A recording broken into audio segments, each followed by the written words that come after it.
intervenir si no voy dando las palabras. Entonces, si no llega el cable y no se oye, pues vais pasando por aquí. Eduardo Moya, ¿se puede quitar? No, vale. No, no, mira. Bueno, bueno, sí. yo creo que ayer era sin cable. Si hay alguien que haya problemas, pues... Tienes buena voz. Yo tengo buena voz. Un tenor murciano. Casi. Eduardo Moya, de Murcia, Eugenio. Eugenio. Por Dios, ya... Me levanto. Bien, bien. Esos son los amigos solo. Bueno, vamos a ver, a mí me encanta esta reunión y de hecho por eso también hice esta reunión que tenía yo para estar aquí, porque esto viene a significar, yo creo que se pasará a la historia de la institución, de la Resolución Constitución, como una especie de comisión de la verdad, ¿no? Porque aquí hacemos nuestra pequeña catarsis cada uno, en lo que estamos diciendo la verdad a la cara, ¿no? Entonces, a los evaluadores que nos evalúan mal, o que creemos que nos evalúan mal, los evaluadores que nos evalúan y somos malos, ¿no? Es decir, a los profesores de instituto, a los filos de universidad, a los de universidad o de instituto. Es decir, aquí evidentemente es un buen punto de partida. Eso me parece positivísimo, me parece acertadísima la reunión y si somos capaces, desde luego, de continuar en foros similares a esta, de unirnos para a partir de aquí construir el futuro, yo creo que va a ser básico, va a ser básico. Entonces, a mí me gustaría contribuir también a esa comisión de la verdad, también a esta especie de catarsis, ¿no? Porque he participado en arduos debates, incluso con ponentes indirectos, debates indirectos a través de otras personas, ¿no? De otros defensores de ciertas cosas, y he sido muy crítico con Cifuentes, por ejemplo. Luego la distancia hace uno que modere y suavice y vea con cierto el tiempo cuando pasa, evalúe las circunstancias de otra manera. Pero bueno, me gustaría contribuir a esto para sacar conclusiones no de lo que ha pasado y hacer mi catarsis personal, que también es sobre el pleno, ¿no? Sino el futuro, que es lo que debe importar, ¿no? Entonces, yo, por ejemplo, creo, es decir, por decir cosas que se han dicho, que el giro psicopedagógico en la enseñanza secundaria, que ahora vivimos, o hemos vivido, en el máster secundario, en los planes de Bolonia, es decir, y ojo, esto lo dice quien en la Facultad de Filosofía ha sido uno de los que ha participado más activamente en los planes de Bolonia, porque no todo es malo, no todo es malo, ojo, pero desde luego el pedagogismo y esa preponderancia de los pedagogos yo creo que ha sido nefasta en la secundaria y es nefasta en la universidad. Ha burocratizado en exceso las estructuras de elaboración de programas educativos, de planes de estudios, y total para nada. Total para nada porque tiene una sensación cuando redacta un plan de estudios de que ha hecho un gran envoltorio para una mierda de regalo. Para una mierda de regalo. O sea, para hacer lo mismo que está haciendo casi siempre, ¿no? Ahora, hay que presentar a ANECA porque ANECA te va a supervisar, que es lo que decía yo antes, la evaluación institucional, te va a supervisar desde un ordenador para ver la página web cómo la tienes actualizada. Hay que denunciar eso. No debemos pasar por ahí. Aunque ya digo, hay cosas que son positivas. Por ejemplo, el trabajo en equipo. Evitar el celularismo de los institutos primero. La LOCSE fue en eso, yo creo, básica. Soy defensor de la LOCSE con financiación. A ultranza. Epistemológica y socialmente y educativamente. Creo a ultranza en ella. Pero claro, con financiación. Lo que no puede ser es aulas, biblioteca y no haber ni un libro. Claro. Es decir, no haber dotaciones de nada, ¿no? Entonces, claro, habría que haber hecho algo distinto. Y ahora pasa en la universidad, pasa lo mismo. Tenemos el mismo giro psicopedagógico, pero tarde, porque los Kohl y los Marchesi, como fueron malos predicadores y ya salieron de la secundaria, no me decía hostias, pero ya que estamos aquí un poco en esto, ¿no? Pero casi, pues ahora han ido a la universidad, que ahí parece que somos más civilizados, aunque no nos conocen. En fin, pero paso esto. Y ahora voy a hacer esa catarsis de la que hablaba con el giro que Cifuentes ha llamado sociopolítico y yo llamaría ciudadanista. Ciudadanista. Creo que fue un error estratégico grave. Es decir, unir el destino de la filosofía a una estructura o una estrategia política determinada del Partido Socialista. Creo que fue un error, y al error al que contribuyó la SEF. Y hay que decirlo claro. Un error. Ahora, un error estratégico que nos ha dejado como buena consecuencia no sé si pretendida, el hecho de que nos ha dado visibilidad pública.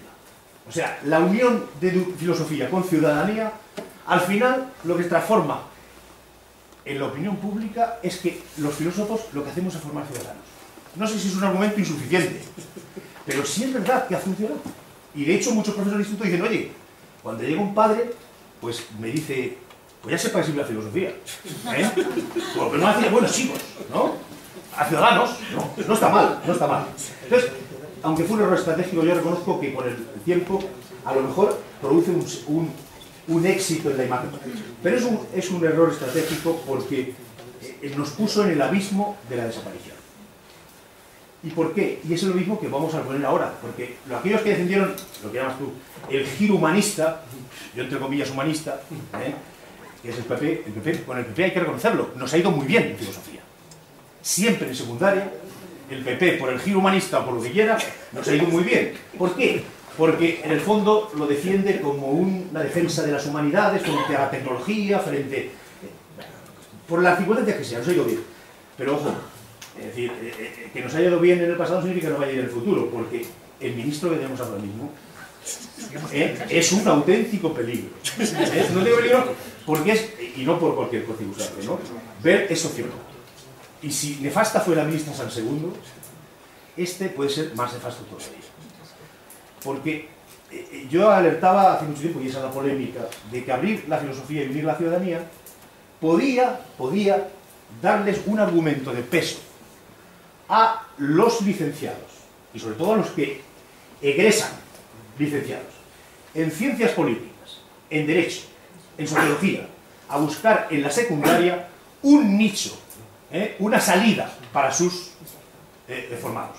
Porque al fin y al cabo, lo que a filosofía le dicen es, si usted le reconocemos lo que ha hecho en la tradición, pero le agradecemos los servicios prestados, y hasta luego.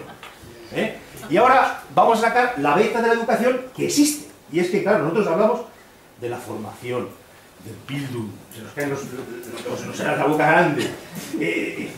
Pero claro, lo que los sociólogos dicen, y los de ciencias políticas dicen, es que en el fondo no hay que educar. La educación es crianza y selección, como dice Sloterdijk.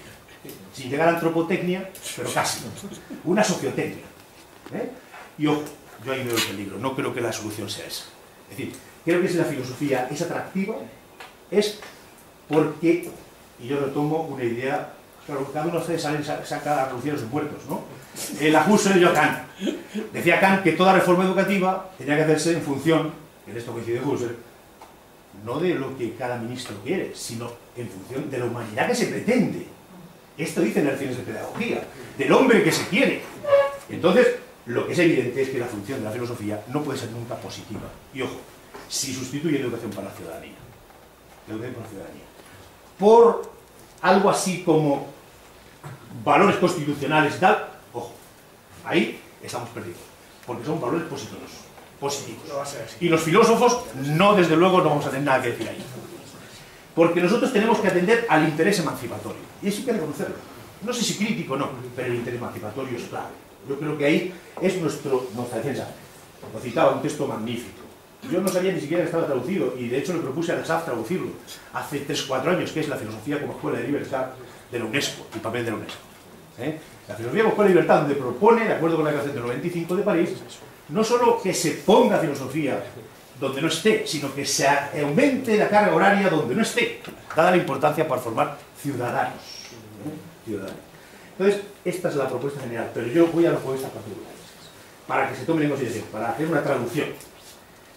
No creo, fijaos, ni siquiera que podamos, y creo que es malo utilizar el término secundaria de élite, y mucho menos secundaria de masas, que tiene una connotación negativísima. Yo lo sustituiría por una secundaria para formar mayorías ilustradas. Mayorías ilustradas. Una secundaria para formar mayorías ilustradas. Y en este sentido creo que es necesario, para traducir a términos concretos, primero, defender la presencia administrativa de las facultades de filosofía. Amenazada ya. Es decir, que estén como entidades administrativas independientes, no integradas en filosofía y ciencia de la educación, ni en filosofía y letras, no, como entidad independiente, con decanos de filosofía. Y vicedecanos, aunque sea 1 o 2, da igual.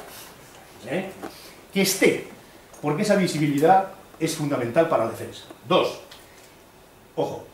hay proyectos de que pierda el nombre del departamento de filosofía en los secundarios. Y aprovechando la estructura administrativa y educativa que decía el decano de Complutense, de Mayor Minor, aprovechar el ministerio para hacer un profesor polivalente en una formación inicial de literatura, historia, y una minor en filosofía que agruparía un departamento de humanidades totalmente funcional. Funcional. Ojo, no. Hay que defender a ultranza el nombre de filosofía en las materias y en la estructura administrativa. Creo que es básico. Más medidas, yo creo.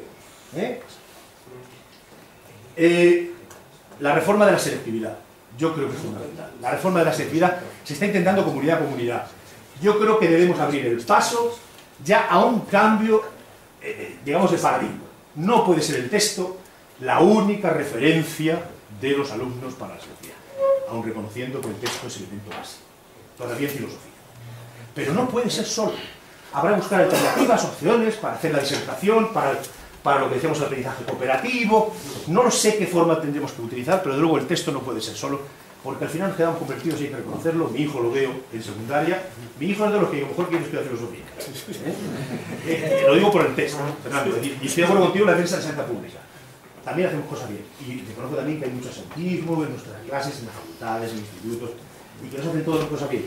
Pero muchas veces porque estamos en una organización mala de la educación secundaria.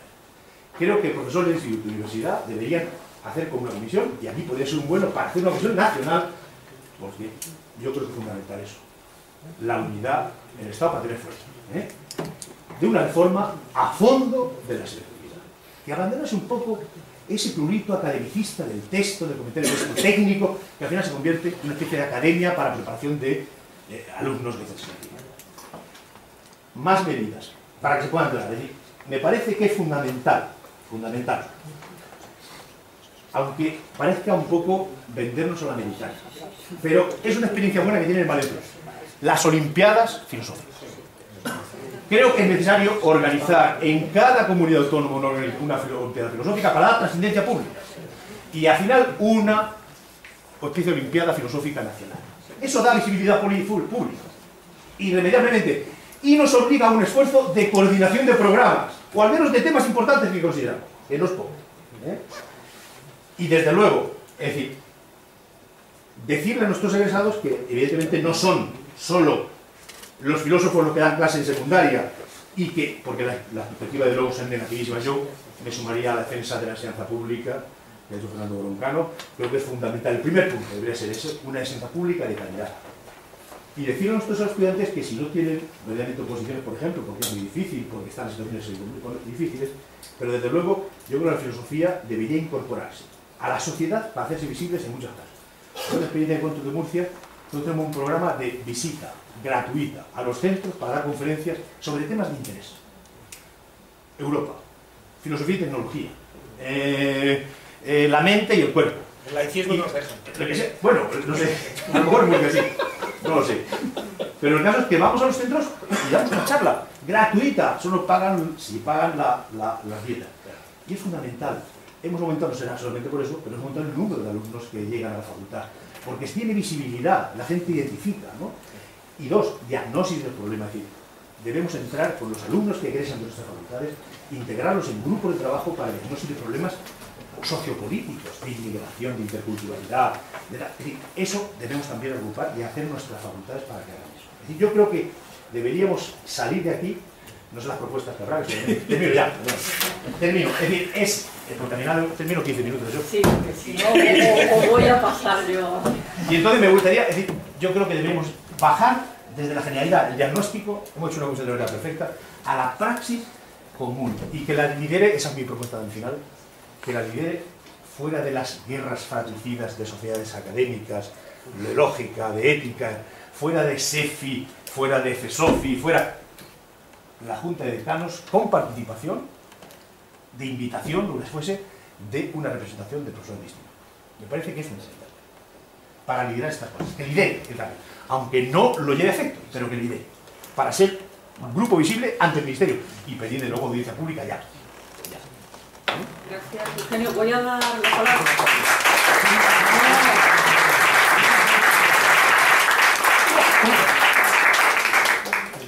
palabras, como el tiempo es un bien escaso, yo cuando vayáis ya hablando mucho voy a hacer así, porque si no, no habla todo el mundo. Voy a dar las palabras ahora a los miembros de la mesa que quieren puntualizar alguna cosa. Solamente, como me ha citado personalmente, perdonad que tenga que hablar en plan personal, aunque los de la SEFI conocen bien todas las posturas, porque nosotros funcionamos colegiadamente y yo no asumo ninguna responsabilidad sin contar con ellos. O sea que el aprendizaje cooperativo intentamos practicar, cosa que no funciona en sindicatos y en partidos donde yo también he colaborado. Entonces, hemos colaborado y hemos sido también cómplices en esto. ¿En qué sentido? Nosotros, al revés, hemos intentado y hemos conseguido que de todos los bloques, que eran solo la mayoría ciudadanía, se quedara solo un bloque, y además la educación vial no fuera también filosófica. Es decir, hubo momentos en que claro, lo sabéis todos los entresijos, yo no puedo publicar en un blog, el día tal me dicen cuánto, al otro correspondo, ¿entiendes? Yo veo el Foro de Murcia y sabía de ti por mi amigo Jorge Novella, muchísimas cosas, ¿no? Evidentemente, de Murcia. Y he ido, como sabes, a hablar de ciertos temas allí, ¿no? Que no tienen que ver con la filosofía directamente. Por lo tanto, no es cierto que la SEFI colaborara en el sentido. Al revés, si la educación vial era filosófica, si todos los primeros auxilios eran filosóficos, si solo se quería ciudadanía, pues fíjate si ya de los 5 bloques o los 4 bloques conseguimos que solo uno fuera democracia y ciudadanía, pues conseguimos incluso eso, los fundamentos filosóficos de la ciudadanía. Porque si os habéis fijado, los currículos tienen mucho más filosofía de lo que parece, tienen mucha metafilosofía. En los currículos se empezaba con la EPC, educación, y yo sé por qué vinieron los derechos humanos. Es que hay muchas cosas que no puedo contar aquí de detalles concretamente. Hubo alguien que dijimos, hay que poner derechos humanos, y fue Conveniencia y Unión, Conveniencia y Unión, Conveniencia y Unión, es que yo lo digo de broma, ¿no? Conveniencia y Unión fue la que consiguió poner derechos humanos, y yo llevé de cerca el proceso, y me alegré que en ese contexto la minoría catalana apoyara los derechos humanos, porque ahí también el PP tuvo que girar ya un poco, es decir, bueno, si vamos contra los derechos humanos, o sea, que los nombres, la terminología del BOE, las discusiones sobre cada, y lo he vivido en 30 años, o sea, no es tan fácil, no puedes contar todos los detalles, de verdad, que nosotros paramos la educación vial como culmen ya de la educación ético-cívica para primero de bachillerato, o sea, cosas de esas, ¿no? Y lo he dicho en escuela, lo he dicho en magisterio, porque el problema nuestro es, como tú dices, no representamos a todos los profesores, claro que no, pero si tú estás allí y en ese momento te llaman, tienes que decir con mis compañeros cuál es el consenso que nosotros, desde el punto de vista de una comunidad filosófica mínima, y tú sabes muy bien que intentamos en FESOFI, lo ha dicho ya él, integrar a todos, pero fue imposible. O sea que no fuimos cómplices en el peor sentido, fuimos colaboradores porque hay que negociar, y si tienes que negociar, hay que conceder. O sea, negociar es decir, pego un puñetazo en la mesa y me voy, y voy a la calle otra vez. No, nosotros íbamos a la calle y el día siguiente subíamos, a la calle y el día siguiente subíamos. Y ese toma y daca es de unas tensiones que te puedes imaginar, ¿no? Lo que ha significado durante mucho tiempo, que hemos estado a punto de desaparecer, de hecho. Es decir, porque si todo se vuelve contra todo, pues el barco se hunde para todos, ¿no? ¿Entiendes? O sea que yo creo que honestamente he hecho lo que he podido y tengo la conciencia tranquila en ese sentido, que he colaborado para que no fuera ya una aberración máxima, ¿no? La disolución de la filosofía en ciudadanía, nada más eso. Gracias. Ahora tiene la palabra Manuel Barrios del Decanato de Sevilla. ¿Llega hasta aquí o si no? Mira, no, pero es que otro modelo que no. No os preocupéis, si Mahoma no va a la montaña, y la montaña a Mahoma y ya está. No vamos a turbiar con una cosa. Muchas gracias, tampoco voy a tardar tanto y además si tardara, pues dejarme de pie es buena receta para que termine antes. Voy a procurar ser muy breve porque además tanto Eugenio como Fernando han tocado puntos sustanciales, 2 de los 3 que yo tenía pensado comentar. Así que casi que voy a comenzar aprovechando para agradecer a Antonio como presidente de la conferencia, a Rafael por su hospitalidad y a todos los demás colaboradores que han hecho posible esta reunión, donde me parece que realmente se produce, yo diría más bien se escenifica un punto de inflexión que no diría yo que ha comenzado ahora, sino que viene fraguándose y madurándose desde hace tiempo. Fernando ha complementado con su intervención de hoy los 2 tiempos en los que hemos estado moviéndonos y creo que debemos movernos. Hoy lo ha hecho, y no voy a abundar en ello, con una defensa de la enseñanza de la filosofía como una defensa que hacemos trabajadores de la enseñanza pública y que justamente es lo que nos urge. Pero también yo pienso que era necesario buena parte de lo que se ha hecho en este encuentro, ¿no? Que se ha caracterizado por muchas ceremonias del exceso, de la exageración, con los diagnósticos catastrofistas, con las recetas para el ayornamiento del trabajador que busca efectivamente pues, de nuevo encontrar un puesto de trabajo. También con una defensa retórica apasionada y yo pienso que también conveniente de la parte positiva de las agencias de evaluación, pero también la equiparación con las agencias de calificación de riesgo y de solvencia financiera, me parece que también era oportuna esa retórica.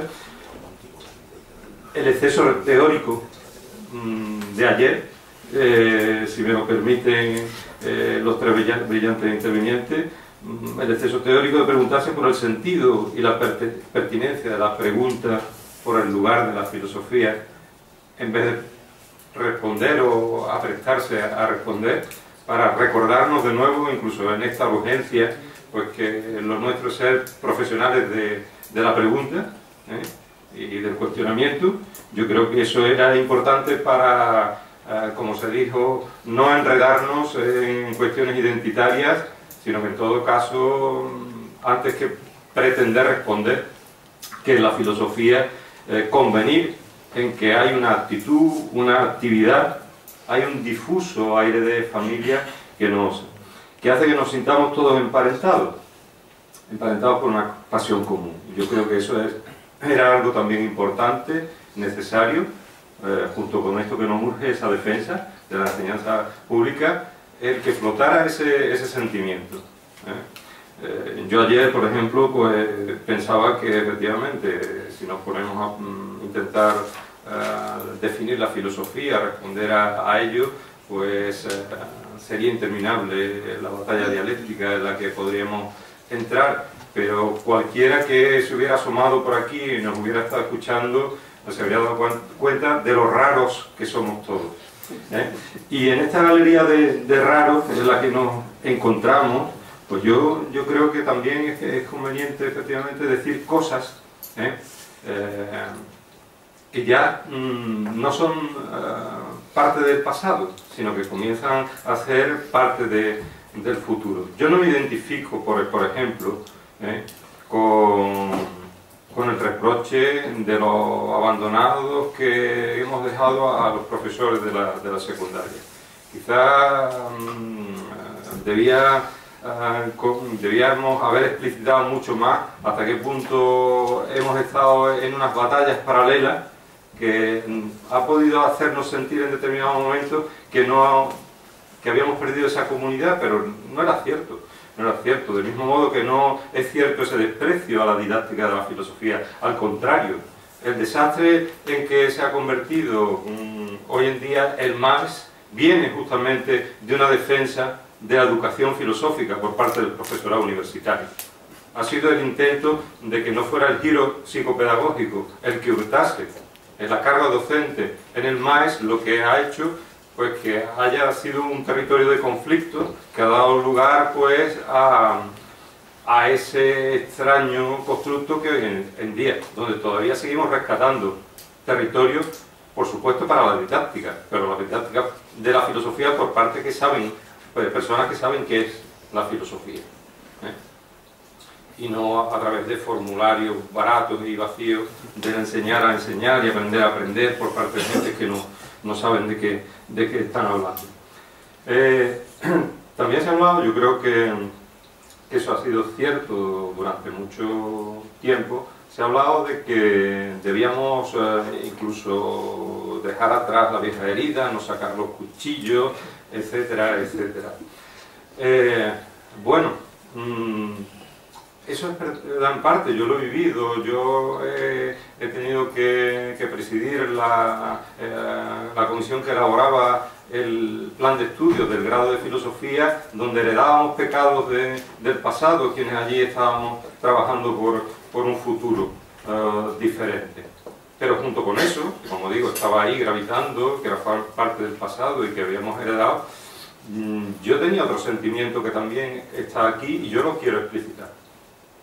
yo creo que existe un profundo reconocimiento, no solo, como acabo de decir, por parte del profesorado universitario de filosofía, hacia el profesorado de enseñanza media, los que están verdaderamente en la primera trinchera. Por lo tanto, si hay que ir a luchar en esa trinchera, nosotros también tendremos que ir a ella, porque es el primer frente de batalla y la primera línea de defensa, sino también el profundo respeto y reconocimiento por lo que hacen mis colegas de todas esas áreas en las que hoy en día pues está compartimentado el lugar o el tiempo de la filosofía. En ese sentido yo pues me siento también, y repito el agradecimiento, pues me siento muy contento por haber podido dar cara o actualizar la cara a textos amigos. No es cierto que los filósofos españoles no nos veamos. Eso también yo creo que hace tiempo que empezó a cambiar. Que se digan y que se escenifiquen estas cosas, yo creo que también es importante, porque contribuyen un poco a esa cohesión que estamos demandando. En esta galería de raros, y termino, en la que estamos, siempre hacemos del error virtud, buscamos de un error estratégico la posibilidad de un acierto, y en ese sentido, pues yo, para terminar, diría, aunque sean respuestas insuficientes, y en esto enlazo con lo que decía Eugenio, aunque sean respuestas insuficientes, la respuesta que de alguna manera argumenta acerca del valor de la filosofía para la formación de una ciudadanía democrática, yo creo que ahí hay que seguir también apostando, aunque sea retóricamente. No creo que el presunto déficit democrático interno a la tradición platónica filosófica que va de Platón a Heidegger sea necesariamente un argumento. Al contrario, yo creo que precisamente el que Platón, Heidegger, Nietzsche pongan en cuestión la democracia es uno de los motivos para interesarnos por ello, como mecanismo de salud democrática, si es que efectivamente reconocemos la parte de veneno que tiene nuestro oficio, nuestra dedicación. Y lo mismo ocurre con la constatación empírica o la insuficiencia que puede derivar del hecho de que haya cierto esencialismo al identificar filosofía y democracia. Eso sería cierto si efectivamente lo pensamos en los términos de los contenidos. Si se trata de entender la filosofía como un adoctrinamiento, como una disciplina que tiene que enseñar una serie de contenidos democráticos. Pero si hablamos justamente de esto, de habilidades formales, el cómo que nos enseña la filosofía con ese ejercicio de permanente cuestionamiento y de crítica, es la base para el desarrollo de ese interés emancipatorio. Y eso yo creo que también es irrenunciable. En definitiva, ya ven que sencillamente he glosado las intervenciones de mis compañeros. Lo que quería es darles las gracias a todos y decir que me siento contento por estar hoy aquí. Gracias. Voy a tener que empezar a hacer un poquito más gráfica porque si no terminamos con 1 hora en Canarias. Ahora tiene la palabra Carmen González Marín de la Universidad Carlos III. Bueno, si no llega el micrófono, me oís, yo creo, ¿no? Sí, seguramente. Vale, vamos a ver. Como es sábado, me voy a permitir decir una cosa que no diría el otro día de la semana, seguramente. Yo tengo una especie de soñación, de sueño de gran política, que creo que es inviable, por supuesto. Y es la fluidificación de la carrera docente. Fluidificación de la carrera docente, es decir, liberarnos de esta especie de compartimentos estancos en los que estamos, que genera lo que decía antes Miguel, ¿no? Pero yo voy a hacer una tesis en didáctica filosófica y me dice que no es filosofía. ¿Por qué? Porque evidentemente nadie tiene la experiencia de lo que supone hacer filosofía en el instituto. Si esa carrera docente fuera de ida y vuelta, es decir, si yo pudiera irme mañana a un instituto de Getafe a dar una asignatura durante un cuatrimestre o durante un año, y mi colega de Getafe pudiera venir a dar mi asignatura a la universidad, las cosas serían distintas. Habría un principio de realidad muy importante que yo creo que perdemos a veces. Yo no he tenido la suerte, lo considero así, no he tenido la suerte de tener docencia nunca en media. Me encantaría, francamente. Quizá no para toda la vida, también debo decirlo, pero me encantaría poder hacerlo. Y no lo puedo hacer. Entonces, bueno, Eugenio decía que a veces ellos en Murcia, también nosotros a veces lo hacemos, ir a un instituto a dar una conferencia, pero no es lo mismo. Vale. Entonces, bueno, yo creo que eso sería un proceso, es el sueño simplemente. La ensoñación ya se sabe que es un método filosófico, ¿no? A los que nos gusta Rousseau, pues lo tenemos asumido. Y luego, respecto a la pregunta que planteaba ayer Esperanza, bueno, he hecho los deberes, creo que mal, es decir, lo que me ha salido no está muy bien, pero bueno, voy a contar lo que me ha salido, ¿no? Yo creo que no se ha utilizado aquí el término derecho en ningún caso. Creo que la cuestión, bueno, ¿por qué hay que enseñar filosofía? Es porque tienen derecho a aprenderla, simplemente. De hecho, hay uno de los grandes tochos de Derrida publicados en Galileo, se llama así, titula la filosofía, ¿no? El derecho a la filosofía, y recoge papeles que tienen que ver con esa preocupación, ¿no? Evidentemente tienen derecho, igual que tienen derecho a aprender matemáticas. Nadie necesita las matemáticas excepto aquellos que se vayan a dedicar a ciertas ciencias. Lo más que tenemos que saber es utilizar la calculadora del móvil, vamos a ver, para calcular lo que nos descuenta Yastel, o quien sea. Pero nadie puede negar el derecho a aprender matemáticas, porque sería políticamente incorrecto. Es decir, al político se le tiene que se le tiene que subir los colores si niega el derecho a aprender algo, a aprender gran cultura, a poner en contacto a la gente con algo que ha sido la base de toda nuestra identidad, al menos la identidad occidental, ¿no? Y esto es un argumento político que yo creo que funcionaría, quizá, ¿no? O sea, yo si tuviera que hablar con el ministro le diría esto, a ver qué cara se le ponía. Pero luego hay un argumento que es obviamente bastante trivial y que yo creo que además, por lo que decía antes Miguel también, a lo mejor no es muy funcional, es el argumento arendtiano. Mire, es que no aprender a pensar, y la filosofía a fin de cuentas es lo que nos va a enseñar a pensar de una cierta manera, lo que nos obliga a adoptar cierta perspectiva, que otras materias no nos obligan a adoptar, ¿verdad? Bueno, no aprender a pensar es convertirse en carne de cañón, esencialmente, tenemos experiencia, ¿no? También pensar puede ser convertirse en carne de cañón, pero al menos existe esa opción. Pero hay un argumento mucho más trivial, ¿no? Es que si no pensamos, eso no quiere decir que no asumamos las mismas creencias que la filosofía ha asumido. Es decir, sin pensar, yo tengo que tener creencias sobre mi identidad, sobre la identidad política, sobre la comunidad, sobre los ciertos problemas morales. ¿De dónde van a salir esas creencias?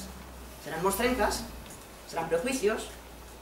Preferiré acudir a, no sé, a Telecinco para preocuparme, para intentar entender un dilema moral mejor que apelar a Aristóteles, por ejemplo. ¿Es eso lo que me está diciendo cuando usted me niega la posibilidad de enseñar filosofía? Yo creo que sí. Y a mí eso me parece peligrosísimo. Peligrosísimo, vamos. Entonces, yo creo que esos dos argumentos, el argumento político y el argumento práctico, típicamente, ¿verdad? A mí creo que me podrían convencer si yo estuviera, bueno, quizá me convencería más fácilmente que al señor ministro, ¿verdad? Que no voy a calificar, pero creo que son argumentos que se pueden usar. Y dicho esto, ya una cosa completamente trivial, mucho más trivial que todo esto, yo creo que lo que necesitamos los aquí presentes y los ausentes también, ¿no? Para realmente tener una comunicación que creo que no existe, y se nota, ¿no? O sea, nosotros aquí estamos todos muy contentos porque tenemos un espacio para comunicarnos de manera fluida, pero no siempre nos comunicamos de manera fluida, no fluye la información en muchos casos. Lo que necesitamos es, perdón, ya sé que es muy poco chic decir esto, pero es una red social, ¿no?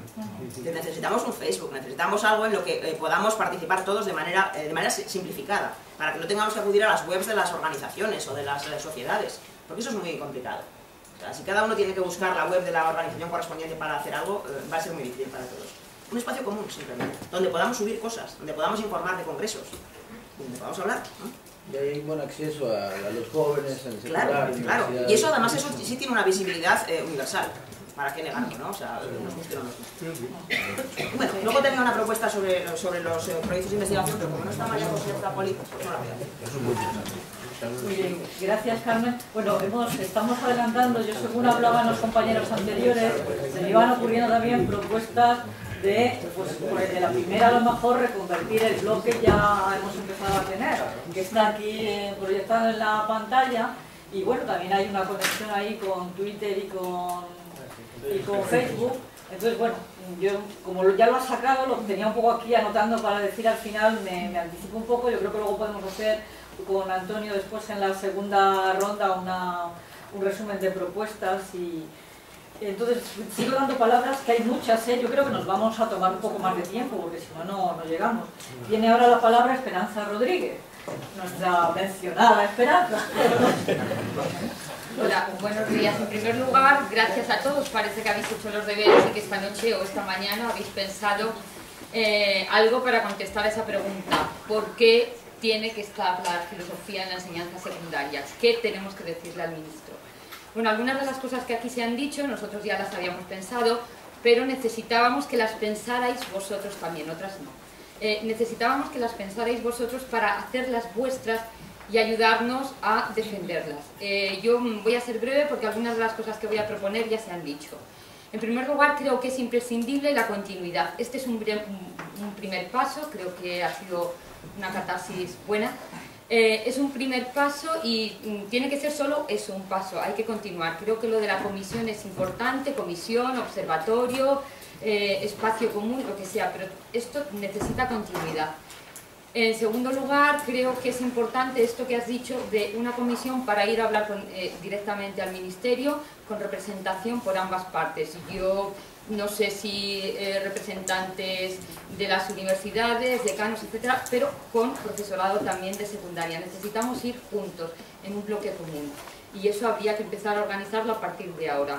Y seguir demandando desde luego al ministro un par de cosas.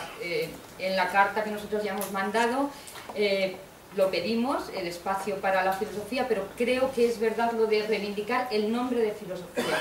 Con independencia de que te digan que forman o no ciudadanos, a mí no me lo han dicho en principio, pero da igual, es que mientras mantengamos filosofía como nombre, somos algo. En universidad no sé cómo lo vivís, pero en educación sabemos que en cuanto se mezcla y se empieza a mezclar y a, digamos, diluir con otras cosas, lo perdemos. Un solo ejemplo, nosotros no tenemos 2 horas de educación ético-cívica en cuarto de la ESO en Madrid por el nombre de la asignatura. Si siguiera siendo ética o educación moral o reflexión moral, tendríamos. A mí se me dijo expresamente. O sea, eso es así. En fin, las palabras son importantes y aunque ayer se habló mucho de los conceptos y tal, en esto no voy a entrar, pero es necesario. Así que creo que esa es una reivindicación que tenemos que mantener. Si se mantiene desde la institución, mejor todavía. Sí. Eso también. Lo de reformar la PAU, no sé si eso es posible, pero sería necesario. Y desde luego, lo que sí que creo también es que debemos de fomentar actividades comunes. Ayer se dijo que la filosofía, entre otras muchas cosas, era una actividad. Creo que es cierto y que la tenemos que realizar nosotros. Las Olimpiadas se están extendiendo, comenzaron por Alicante y por ahí, comenzaron en Castilla y León, hay que sí, pero vosotros habéis visitado, es verdad, en Castilla y León, que es donde fuiste, ya están también en otros lugares. En Madrid se ha conseguido hacer la segunda este año, a pesar de los problemas que hemos tenido, institutos que nos hemos negado a actividades extraescolares por la marea verde y demás, y yo creo que eso, en colaboración con la universidad, pues hasta ahora nos ha ayudado la autónoma, son buenas, es vistoso, sale a la luz, está en la calle. Y otra cosa que nosotros los de secundaria, algunos tienen, pero la mayor parte de nosotros no tenemos posibilidades, es necesitamos estar en los medios. En los medios como defensa de la filosofía, no, como modelo de individuo. Y mira, a mí me gustaría que este individuo, mira, si un tipo así diera clase a mi hijo, mira, si yo esto le querría para yerno, ya sé que soy muy mundana, sé que soy muy mundana, pero que luego al final ponga aquello de yo soy, quién soy, y entonces se diga que tu especialidad es la filosofía. Aunque luego no sepamos muy bien si tenemos algo en común o no, ayer ya quedó claro que tenemos un gusanillo que nos une, ¿no? Una enfermedad que nos une. Entonces creo que eso es importante y eso sí que sois vosotros, las personas que podéis hacerlo pues, mejor que nosotros, los de secundaria, creo. Y yo, Esperanza Rodríguez, que va allí y tal, no sé, pues no, porque nos vamos a engañar. Yo me llevo muy bien con mis alumnos y los padres, algunos, sobre todo si son de los que no deciden venir a filosofía, pero esto sí que lo podéis hacer vosotros. Y con una comisión, o llámese como sea, de continuidad, creo que eso es más fácil. Hay muchas propuestas, he visto ahí, no me ha dado esta mañana tiempo a ver todas, pero quizás habría que esto darle continuidad y organizarlas. Algunas muy interesantes además. Y gracias otra vez a todos por ese intento de contestar. Gracias a ti.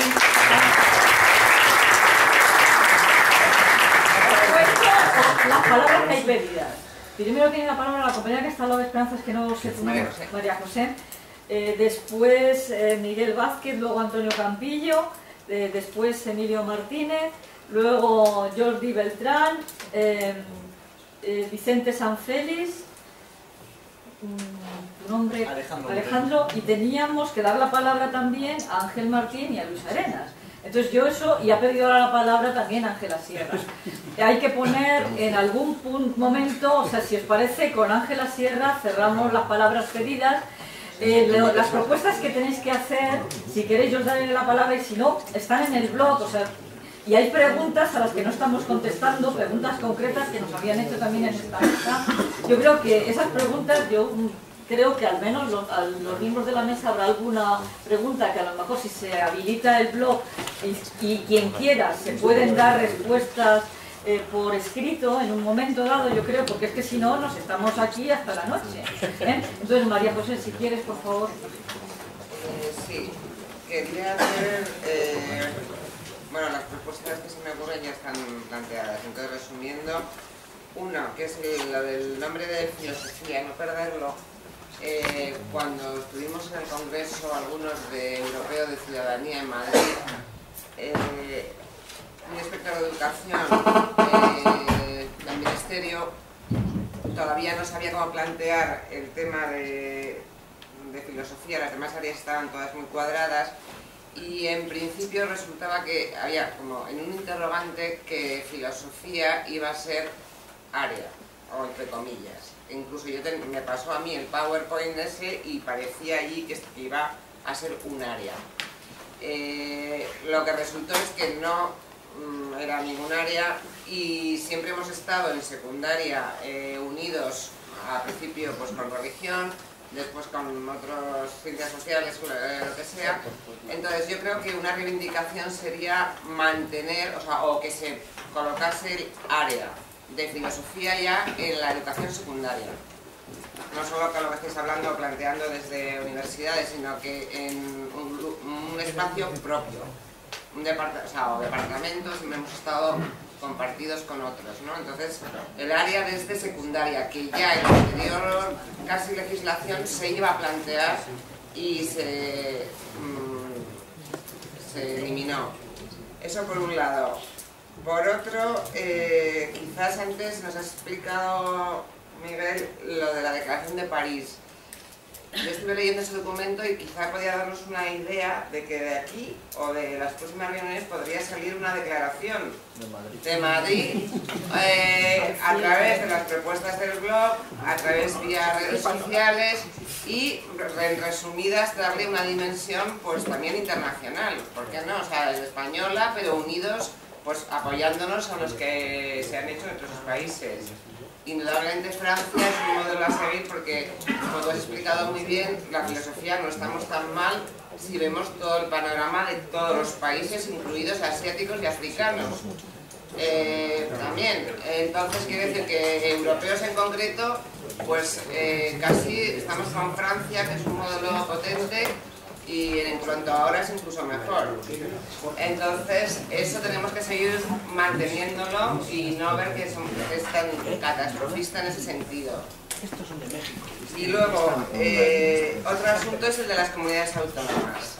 Aquí no sé si estamos representando a todos y a las universidades en general, pero quizá también habría que ver un poco esa unión o que en esa declaración pues hubiese algo específico o no que uniese a todos, intentar que hubiese o algún representante tanto de universidades como de enseñanzas medias de distintas comunidades autónomas, para que nadie tampoco se sintiera fuera o excluido o demás, ¿no?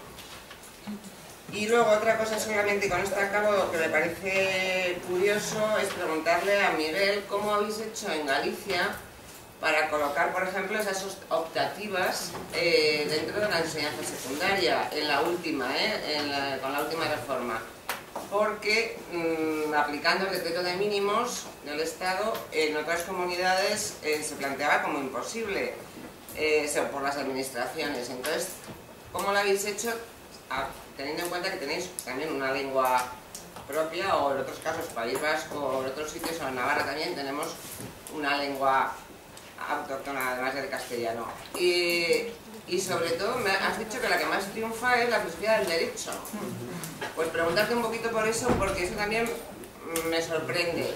En otras veces hemos dado, por ejemplo, pues había psicología, antropología, algunas otras, pero en filosofía del derecho yo no lo había oído. Entonces, más que todo, ¿cómo es el ajuste de cuadro horario con respecto al haber otras lenguas?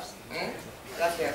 Pues qué bien me viene que pregunte María José, porque tenía la palabra pedida justo ahora, Miguel, entonces hablas de lo que querías hablar y le respondes. Bueno, yo, como ya he tenido mi oportunidad de explicarme mejor o peor, pues le había dicho que prefería estar en la lista y no estar interrumpiendo las intervenciones con continuas matizaciones, ¿no?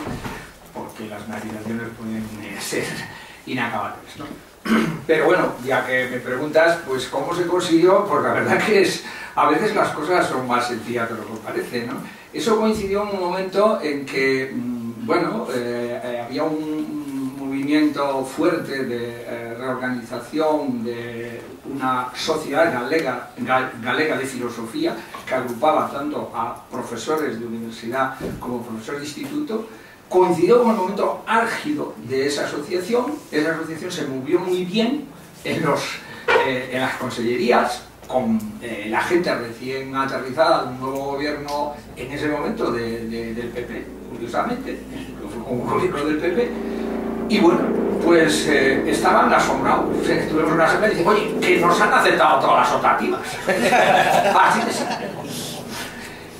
¿Cómo las han encajado? Bueno, la cuestión de las optativas en primero y segundo de bachillerato simplemente es una guerra entre departamentos. Lo que tienes que hacer es vender tu producto. Entonces, ¿por qué funciona mejor filosofía del derecho? Bueno, porque hay una venta bastante fácil, ¿no? Es decir, hay bastantes alumnos que quieren ir a derecho, de repente filosofía del derecho, eso es para mí. Y entonces, bueno, y realmente es verdad, luego van a tener una materia de filosofía del derecho en la universidad y tal, ¿no? Y entonces eso funciona mucho mejor que, por ejemplo, la filosofía de la ciencia y la tecnología, que pensábamos que iba a tener cierto éxito y ha sido la que fracasó más. E incluso la antropología, que no parece tan vinculado, pero que también es la segunda que mejor funciona, la antropología, ¿no? Entonces, al final, a veces las cosas más sencillas son las que funcionan. Es decir, organizarse y pedir. ¿Cuántas horas? 4 horas. Ahora bien, cuidado, es decir, son bachilleratos de modalidad, ¿no? Por ejemplo, yo este año no tengo ninguna hora optativa, porque se ve que no hemos vendido bien el producto este último año y nos hemos quedado sorprendidos porque teníamos un grupo numeroso de filosofía del derecho y desapareció. ¿Por qué? Aún no lo sé. Entonces, también pasa esto, ¿eh? Entonces, este año no tenemos ninguna optativa. Claro, es decir, esta batalla hay que darla, es decir, ahora tienes que vender el producto, te guste o no te guste, tú tienes que convencer a tus alumnos de que tú tienes algo interesante para ellos que darles. No, es que me refiero más que todo a que en algunas comunidades ya se partió de que no había horas para, o sea, se desterraban las horas. Pues allí no te los explican cómo la han encajado. Bueno, yo tenía 3 cosas pensadas que decir. La primera es simplemente un matiz, ¿no? Es decir, yo he venido aquí un poco conscientemente en plan provocador, ¿no? Es decir, cuando pensando en lo siguiente, es mejor que nosotros sepamos la insuficiencia de nuestros argumentos antes de que nos lo vengan a decir de fuera, ¿no? Entonces yo no estoy diciendo, si se ha entendido así, pues ha sido quizá por ese sesgo provocador que le he querido dar a la intervención, que no se pueda defender la pertinencia de la enseñanza de filosofía asociada con la formación del ciudadano democrático, en absoluto. Yo he querido decir eso, pero he querido decir que lo que no podemos es ir ya diciendo es que esto es así porque realmente si no es una catástrofe. No, porque nos van a decir, no, mira, aquí no la hay y no es ninguna catástrofe. Por lo tanto, es mejor que lo sepamos y es mejor que, por lo tanto, demos argumentos que reúnan una mayor complejidad. Esta es la primera cosa que quería decir. La segunda, en relación con lo que se sugería de la prueba de acceso, bueno, yo creo que esto es un tema a desarrollar más adelante, pero decir, por ejemplo, que ya hay comunidades en las que la prueba de acceso no se limita al texto. Por ejemplo, la de Galicia. Y con grandes conflictos. Porque a veces pasa lo siguiente, pasa el problema de que los cambios nunca tampoco... Es decir, la gente en este momento dice, pues vamos al texto. En Galicia la gente está diciendo, vamos al texto. Claro, es un examen que se ha adoptado un poco en una negociación con los compañeros de historia, ¿no? Es decir, como resulta que el examen de filosofía tiene competencia con historia, los de historia protestaron, y yo creo que con razón, francamente, porque resulta que el examen de filosofía era un texto con una especie de, digamos, de combinatorias, que podríamos llamar, que era muy fácil de descubrir que esa combinatoria, con esto, preparar dos autores, ya lo tenías todo solucionado. Y entonces, en vez de, que era lo que yo en su momento propuse, porque yo estaba en ese momento en el grupo de trabajo que se hizo la nueva, yo proponía simplemente corregir la combinatoria. Entonces, evidentemente, los de historia tenían derecho a reclamar que estábamos jugando con ventaja, ¿no? Y evidentemente había una marea de alumnos que se apuntaban a filosofía y casi nadie a historia, porque era mucho más fácil de preparar. De hecho, te chapabas, como dicen ellos, dos autores, encima además había una lista cerrada de textos y ya estaba, ¿no? Entonces, la cuestión era simplemente ampliar la combinatoria pues, a los 7 autores y además, como tenía que haber cierta combinatoria, pues podían ser 4 y 3, por ejemplo, ¿no? Y con eso... Pero lo que se hizo fue modificar el sistema con una modalidad parecida a la de historia. Y es una modalidad que está complicando tremendo, sobre todo complicando la evaluación, ¿no? De manera que hay resultados que son erráticos, ¿no? Entonces tú no entiendes por qué, por ejemplo, a mí me pasa, ¿no? Es decir, perdonad que baje la anécdota, pero yo creo que es significativo de los problemas, pues tener un curso brillantísimo y encontrarte que te suspende ese año todos. Y dices, ¿por qué? Y no, es que no somos capaces de entender cuáles son los criterios de evaluación que se están aplicando, ¿no? Eso tampoco puede ser. El esquema es, hay unas preguntas de contexto y después hay un texto que se toma como referente para una cuestión temática. Y después hay una última cuestión, que es una cuestión abierta, de la que busca la capacidad del alumno para saber ampliar el problema con las otras corrientes de filosofía, es decir, una visión global de toda la historia de la filosofía. Bueno, se están teniendo muchas protestas por parte de los propios profesores de filosofía. Otro modelo, pues, hombre, yo creo que eso, que hay que formar estas comisiones de que estamos hablando y trabajar en esa dirección. Otro modelo, pues, es un modelo francés, ¿no? El modelo francés es un modelo mixto, que ahí se puede trabajar sobre el texto, pero no es una hermenéutica del texto, es un texto como una especie de reto al alumno para que interprete el texto. En el texto a mí me llamó mucho la atención, en el examen en francés, en el texto se explica expresamente que no se le pide al comentarista, al alumno, que haga ninguna investigación sobre el autor. El autor no importa, tiene que demostrar que entiende el texto, comentarlo y a partir de él desarrollar su propio pensamiento. Y eso se combina con, y el alumno escoge una cuestión temática abierta. Entonces puede escoger una cosa u otra. Entonces, bueno, pues, es decir, fórmulas están ahí. La cuestión es recogerlas, investigar cuál nos parece la mejor, ¿no? Y por último, simplemente una acotación a la cuestión de mi reclamación respecto a la ética de filosofía. No voy a entrar en si es cierto que nos queremos mucho o nos odiamos. Yo creo que hay un hecho. El hecho, o diría dos hechos. El hecho notorio es que realmente los profesores tenemos, los que queremos hacer investigación en didáctica de la filosofía, tenemos dificultades de recepción positiva por parte de la mayoría de los departamentos en España. No sé, he hablado con otros compañeros, no puedo decir que tenga hecho un estudio, pero realmente poco conozco de una recepción positiva. Quizá en el tiempo que Gutiérrez estaba precisamente, Chema Gutiérrez estaba precisamente en la universidad, en Barcelona, pues allí había una cierta recepción más positiva. No lo sé, de hecho, en la Facultad de Pedagogía, en la estancia de didáctica de la filosofía, ahí, que ahorita estoy estudiando, perdón la intervención, son de la Facultad de Pedagogía. Sí, pero la Facultad de Pedagogía. Pero con eso quiero concluir. Es que yo sí puedo estar de acuerdo en la crítica que se hace al pedagogismo puramente abstracto, ¿no? De la didáctica de todo y la didáctica de nada que están haciendo pues, muchos colegas desde la Facultad de Pedagogía y que en los másteres están teniendo pues, unas evaluaciones naturalmente negativas por parte de los alumnos, y esto no sirve para nada. Pero la cuestión es, o hacemos nosotros la didáctica de la filosofía desde la filosofía y con nociones de didáctica que tenemos que construir desde la filosofía, o no la hacen ellos. Este es el asunto.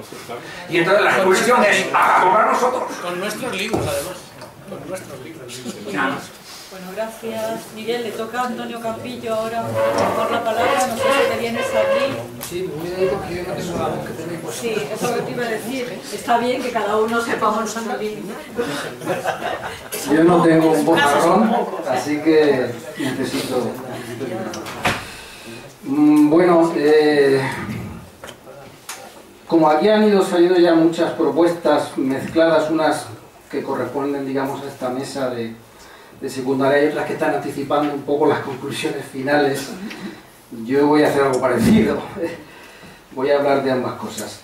Con respecto a la secundaria, y además por continuar con lo que acaba de decir ahora Miguel, sobre el máster. El máster, bueno, yo no sé si lo sabéis, hace unos meses el Ministerio, junto con la NECA, convocó a una serie de decanos, presidentes más bien de conferencias de decanos, de matemáticas, de educación, de filosofía, estaban haciendo una evaluación del funcionamiento del máster de secundaria. Estaba entonces Manuel Fraijó, el presidente de la conferencia de decanos nuestra, y nos pidió a todos los decanos, bueno, pues que le dijéramos cómo estaban funcionando los másteres en cada facultad, en cada universidad. Nosotros en Murcia, pues yo a su vez a todos los compañeros que estaban de profesores en el máster, pues les pedí que me dijeran cómo, bueno, su experiencia, sus propuestas, sugerencias, etc. Encuestas que se habían hecho a los alumnos, y entonces pues con eso yo redacté un informe, se lo pasé a Manuel Fraijó y él recibió de muchos decanos. Y con eso fueron a una entrevista al Ministerio, que fue bastante, bueno, cordial, pero al mismo tiempo tensa, sobre todo con la presidenta de las facultades de educación, que por cierto es compañera mía de Murcia. Bueno, de todo ese muestreo que hizo la NECA sacó un informe de evaluación del máster que lo tenéis colgado en el blog. ¿Bien? El informe que ha publicado la NECA sobre el máster de secundaria. Sobre eso yo quería deciros que cuando empezó a discutirse por el tema de si la universidad está interesada en la didáctica o no está interesada, etc., ha habido de todo, hay de todo. Yo reconozco que hay muchos colegas nuestros que, digamos, están muy centrados en su trabajo personal, en la investigación, etc., y que han menospreciado la didáctica, no solo la didáctica de filosofía, sino la enseñanza secundaria. Pero en cambio ha habido otros compañeros que se lo han tomado muy en serio y que han trabajado incluso en ese campo. Bueno, aquí tenemos a un compañero que es Emilio, ¿no?, que incluso tiene publicaciones sobre el tema, y bueno, él mismo no en vano viene de la enseñanza secundaria, ¿no?, y de filosofía para niños, etc. De hecho, nosotros en Murcia, cuando se empezó a discutir el plan Bolonia y los grados y tal, os recuerdo que se estuvo barajando, se habló aquí ayer de eso, de la fórmula 3 más 2 o 4 más 1. El Ministerio estuvo jugando un tiempo con esa fórmula. Y nosotros, en Murcia, y bueno, Eugenio fue uno de los que también participó en ese trabajo, presentamos al Ministerio una propuesta de 3 más 1, que era 3 años, digamos, de formación filosófica y el cuarto de didáctica de la filosofía integrada como cuarto año del grado de filosofía. Y elaboramos una propuesta en ese sentido, que el Ministerio, pues, desestimó. Quiero deciros, y claro, luego apareció el máster secundaria, que ha contado Javier muy bien la historia. Bueno, claro, para nosotros fue el primer borrador, era un máster absolutamente psicopedagógico, donde las especialidades no pintábamos nada, y era realmente increíble que el máster que iba a profesionalizar a nuestros graduados, las facultades no tuviéramos nada que decir. Pero bueno, esto, ¿cómo se come? Y fue una lucha muy dura, desde luego en nuestra universidad, muy dura, con la Facultad de Educación, justamente porque teníamos interés en la didáctica de la filosofía y en participar. Y bueno, ahora no sé exactamente cuántos créditos gestionamos nosotros, pero aproximadamente 24 de docencia directa. Que por cierto, están impartiendo profesores que son al mismo tiempo de la facultad y de secundaria. Porque hay varios profesores nuestros que tienen la doble condición, digamos. Nosotros en esto os he contado lo del 3+1 porque aquí he visto que no ha salido un debate que yo creo que debería plantearse en serio, que es el del PIR. Porque claro, el máster secundaria, el riesgo que tú decías, Miguel, de que se convierta en un segundo CAP, ¿no? O sea, que se vaya degradando. Los alumnos, por lo menos los de filosofía, desde luego para ellos le llaman Master CAP, ¿no? Es decir, para ellos es una pérdida de tiempo, ¿no? Curiosamente, y de dinero. Curiosamente, lo que más valoran en las encuestas, por lo menos que hemos hecho incluso en Murcia, es la parte de didáctica filosófica y la parte de práctica en los centros. ¿Sabes? ¿Por qué no pensamos en el PIR? Es decir, pensamos, muy bien, en lugar de esta carrera de obstáculos que tienen ahora los licenciados, que tienen que matricularse el máster, pagar no sé cuánto dinero, el máster no les garantiza nada, prepararse unas oposiciones, las oposiciones no les garantizan nada, etcétera, invertamos el procedimiento, que hagan los médicos, unas oposiciones, y quien apruebe las oposiciones, que haga una práctica, un año de prácticas en un centro, con complementos formativos, paralelos, etcétera, y que al final de ese periodo, pues bueno, se le digamos, dé la plaza definitiva o el título de profesor de secundaria, etcétera. Es decir, pensemos en eso, que me parece a mí mucho más razonable. Bueno, es el modelo que tiene en Francia y que tiene en otros países, que tampoco se trata de inventar nada, es decir, que está inventado. Y causaría muchísimo menos coste económico y frustración personal a nuestros licenciados. Porque además, vosotros también desde la secundaria tenéis que entender la posición de la universidad. Cuando nosotros decimos, vamos a ver, ¿qué másteres y doctorados podemos ofrecer nosotros a nuestros licenciados? Cuando el ministerio les dice, ah, no, su grado no sirve para nada si usted no hace el máster de secundaria. O sea, usted no se profesionaliza si no hace el máster de secundaria. Bueno, entonces, ¿para qué hacemos nosotros másteres de especialidad? ¿Para qué hacemos doctorados? Es decir, el ministerio con esta regulación fuerza a los graduados a optar, digamos, de manera excluyente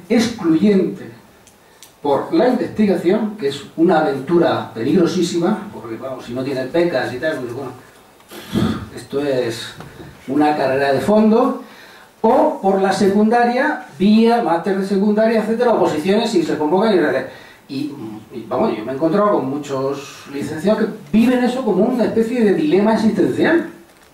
¿Pero por qué tiene que ser un dilema existencial? Decía antes Carmen, ¿no? Es decir, la fluidez entre secundarios. ¿Por qué tiene que ser un dilema? ¿Por qué, por ejemplo, el que haga un máster de investigación y un doctorado no se le puede reconocer eso como un mérito a la hora de ir a la secundaria y viceversa? Nosotros, en nuestro programa de doctorado, a los que hacen máster de secundaria les reconocemos parte de los créditos para facilitarles precisamente el que hagan si quieren hacer un doctorado. ¿Y por qué tiene que establecerse esa dicotomía entre dos, digamos, trayectorias profesionales excluyentes? Entonces, quiero decir que también desde el punto de vista de secundaria tenéis que entender el problema con el que nos encontramos nosotros con nuestros estudiantes. Con los estudiantes que terminan, que viven ese dilema, realmente. Bueno, y bueno, sobre el currículum de secundaria, por no extenderme lo voy a dejar. Bueno, creo que hay dos cuestiones. Una es la justificación, que nos pedía Esperanza, ¿no? Que cómo hacer esa defensa pública, etcétera, y otra cosa es lo que es la ordenación del currículum, cuál debería ser la ordenación óptima, en horas, en temas, en fin. Pero yo creo que eso va a ser difícil que salga de aquí, pero sí que creo que es importante que salga de aquí un compromiso, no solo de ir al ministerio, sino de trabajar entre nosotros en esa dirección. De realmente revisar nosotros de una manera no corporativa, sino realmente por otra cosa, porque nosotros en la universidad también vamos a tener que revisar los estudios de licenciatura, bueno, ahora de grado, y tratar de que estén mucho más coordinados con la enseñanza secundaria.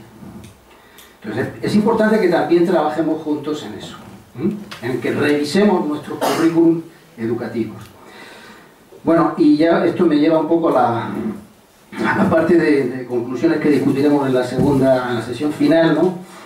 Yo aquí quería simplemente, por anticipar luego el debate posterior, 3 puntos, ¿no? Uno, el que ha comentado Fernando Broncano. Yo, por supuesto, eso lo tengo clarísimo. O sea, nosotros no podemos salir al espacio público a defender la filosofía si no lo hacemos de entrada, y mucho más en estos momentos, como una defensa de la educación pública, del sistema público de educación y de investigación.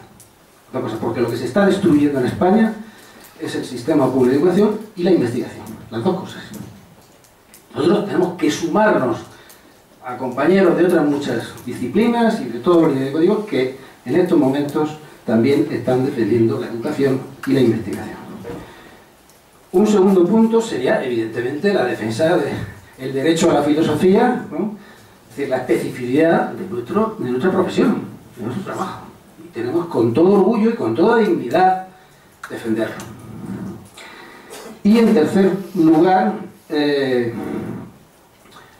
una especie de conjuración o de compromiso mutuo de que a partir de ahora vamos a trabajar juntos. Y eso significa crear una red social, es decir, una web, en fin, todos los mecanismos de las nuevas tecnologías.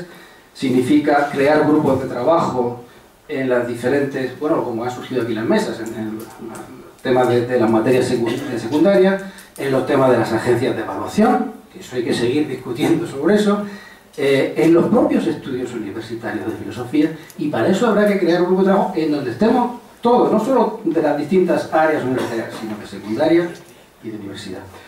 Y entonces empezar a trabajar, es decir, a que esto se haga rodando, en marcha, ¿no? Es decir, no creando ninguna gran superestructura, pero sí mecanismos de cooperación estables. Y bueno, pues nada más, creo que no quiero alargarme más. Gracias, Antonio.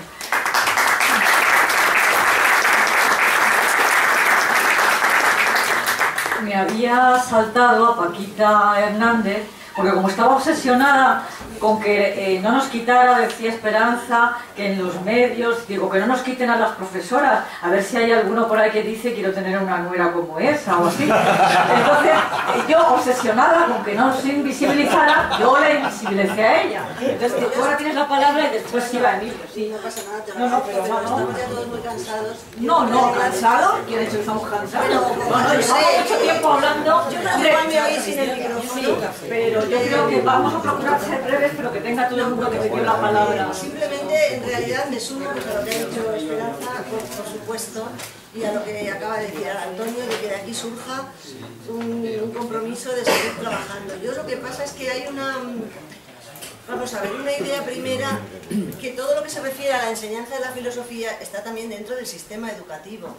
Lo digo porque cuando, por ejemplo, se plantea la reforma de las pruebas de selectividad y se alude, y yo lo sé por la Olimpiada, etcétera, a la disertación y el modelo francés, bueno, a mí eso siempre entiendo que el cambio a los profesores les haya perturbado, que al final dicen virgencita, virgencita, que me dejen como estoy. Porque es que los cambios en educación, o yo es la experiencia que tengo, siempre son lentos y hace falta que el profesorado esté preparado, porque mirad, ya puede ser la maravilla mayor. Como el profesorado no esté convencido y no estemos preparados, es un desastre lo que hacemos luego, o puede serlo. Y entonces el mejor método y la mejor cosa se puede convertir en algo malo, en algo, digamos, negativo al final. Y si uno hace lo que mal o bien sabe hacer, pues al final consigue, yo creo, mejores resultados. Lo cual no quiere decir que no haya que cambiar, ojo. Lo que sí que cuidado, porque cuando pensamos en el modelo francés, por ejemplo, en la disertación como una maravilla, yo por experiencia familiar, eso está inserto en un contexto de educación mucho más amplio, donde desde todos los departamentos se trabaja el lenguaje oral y escrito, de qué manera. Entonces, cuando llegan ya a la terminal, los chicos, bueno, es que el profesor de filosofía, digamos, perdona la expresión, lo ha mamado él muchas veces y sus alumnos lo traen.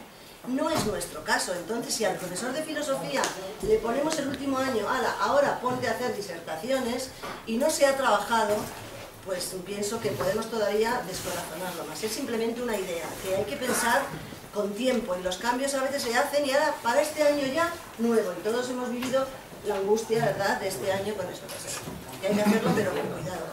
Y luego la otra cosa, recojo algo que dijo una compañera ayer en cuanto a propuestas, de que tengamos una presencia en la sociedad. Yo veo, y es verdad, que la filosofía sí que tiene tirón. O sea, y si organizamos actividades conjuntas, y en esto los pienso con esperanza, que los profesores de universidad, pues por vuestro currículum, etcétera, podéis tener más gancho. Nosotros desde la SEPI hemos tenido la suerte de poder contar muchas veces en modestas actividades que hacemos fuera del aula, en lugares distintos, pues contar, y bueno, pues hay auditorio, y auditorio no solo de alumnos, sino también de padres, de gente mayor, y eso da una imagen de que la filosofía, bueno, pues no es solo cuestión de gente rara que se pone a hablar de cosas raras entre ellos, porque eso puede ser curioso y bonito.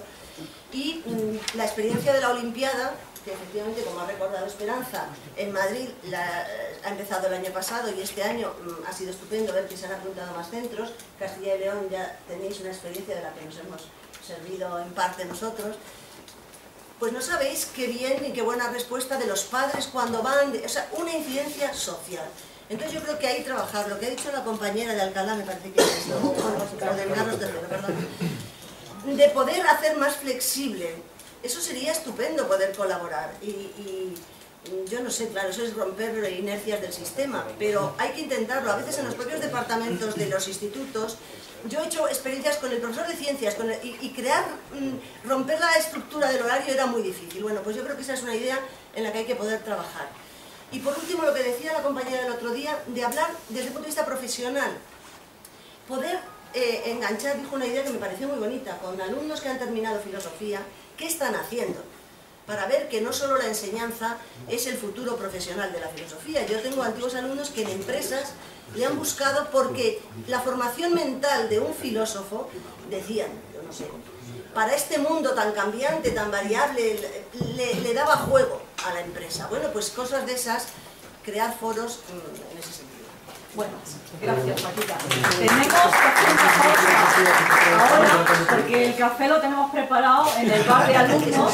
Entonces, como somos flexibles, después volvemos con la intervención de Emilio Martínez, que aprovecho para recordaros que tiene un artículo colgado en la página, ahí lo veis al final, para que a verlo. Entonces hacemos una pausa, luego volvemos y terminamos con la